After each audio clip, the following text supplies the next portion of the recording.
The air was thick with the scent of freshly cut grass and simmering resentment at the Willow Creek HOA meeting. My wife, Clara, sat beside me in her wheelchair, her hands folded calmly despite the storm brewing around us. Clara, with her sharp mind and quiet strength, had always been the anchor in our marriage. Her disability, a result of a car accident years ago, never dimmed her fire.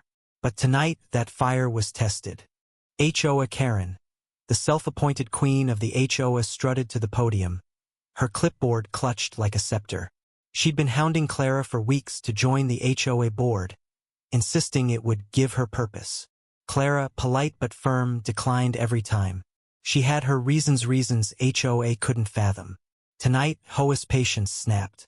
"You think you're above us, Clara?"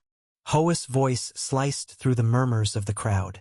"This community thrives because of us, not freeloaders who sit back and judge." The room fell silent, eyes darting between HOA and Clara. My heart pounded, but Clara's face remained serene, almost pitying. "I'm not interested," HOA Clara said, her voice steady. "I have other responsibilities." HOA's face twisted into a sneer. "Responsibilities? Like what?" "Sitting there doing nothing." Gasps rippled through the room. I stood, ready to intervene, but Clara's hand on mine stopped me. She could handle this. She always could. The meeting adjourned in chaos, but HOA wasn't done. She followed us to the parking lot, her heels clicking like a countdown. The crowd trailed behind, sensing blood in the water. "You're a disgrace to this community," HOA shouted, her voice cracking with rage. Clara turned her wheelchair to face her, unflinching. And then it happened. HOA's hand flew, striking Clara across the face. The slap echoed like a gunshot. My vision blurred with fury, but before I could move, Clara raised a hand, signaling me to stay back. Her cheek reddened, but her eyes burned with something fiercer than pain resolve. "You've crossed a line," HOA Clara said, her voice low but lethal. The crowd froze, phones still recording. HOA scoffed, oblivious to the shift in the air. That's when the twist came.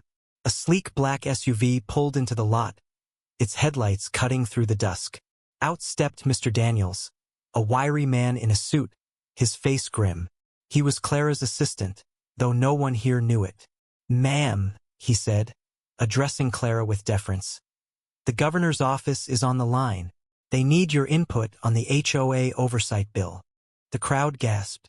HOA's smirk vanished. Clara wasn't just my wife, the quiet woman in the wheelchair.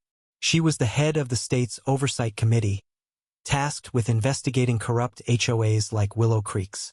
HOA had no idea who she'd just assaulted. "You're what?" HOA stammered, her clipboard slipping from her hands. Clara's gaze didn't waver.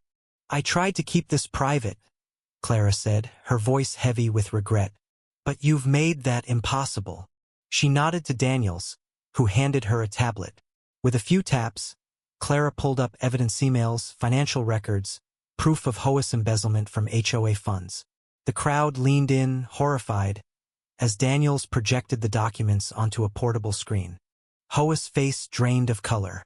"This is a lie," she screamed, but her voice cracked, betraying her. The crowd turned on her, their whispers growing into accusations. Someone called the police. HOA backed away, stumbling, her reign crumbling under the weight of her own arrogance. Clara looked at me, her eyes softening. "I didn't want it to come to this," she whispered. I squeezed her hand, proud but heartbroken. She'd endured so much HOA's cruelty, the community's judgment, all while carrying the weight of her secret role. She'd hoped to reform the HOA quietly, but HOA's actions forced her hand. As police sirens grew louder, HOA fled, her heels catching on the pavement. The crowd dispersed, some ashamed, others outraged. Clara remained, her wheelchair a throne of quiet power. Daniels stayed by her side, murmuring updates about the governor's call. I realized then how much Clara had shielded me from, how deep her strength ran. The next day, Willow Creek was a ghost town. HOA was arrested, her crimes splashed across local news. Clara's identity as the oversight head made headlines, but she refused interviews. She didn't want fame, just justice. Our neighbors, once quick to judge, now left flowers at our door, their apologies scrawled in hasty notes. But the damage was done. Clara's trust in the community was shattered. In the quiet of our living room, Clara stared out the window, her face unreadable. "I thought I could save them," she said, her voice barely above a whisper.